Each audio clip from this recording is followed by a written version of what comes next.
जय जगन्नाथ। आज मैं प्रस्तुत करुँची बटन छतर गोटे ग्रेवी। देखो मु कड़े प्रथम तेल टिके दे मसला सब भाजी नहीं मसला नहीं गोटे पियाज गोटे रसुण हाफ इंच अदा 2-4टी काजू 2-3टी गुजराती खंडे डालचीनी किसी साही जीरा गोलमरिच लवंग गोटे तेजपत्र आ गोटे टमाटो सब भाजी थंडा करनेली। कड़े टिके तेल दे जो बटन छतु भाजी बाछी रखी लुण हलदी दे भाजी नेली। छतु गुड़िक हो गलानी एबे मु से जो मसला को थंडा करी ग्राइंडिंग करनेली।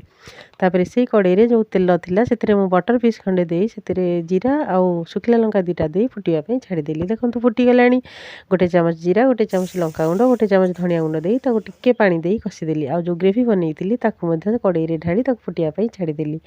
किछि मेथी पत्र को हाथ में क्रश कर भाव पकई नेली। आ तरकार स्वाद अनुसार लुण देदेली। तरकार स्वाद बढ़ाई मुझे हाफ इंच चीनी व्यवहार करी। देखो तरकारी भल भाव फुटीगला। एवं आम छतु को पकई नवा। प्रस्तुत हो गला बटन छतु।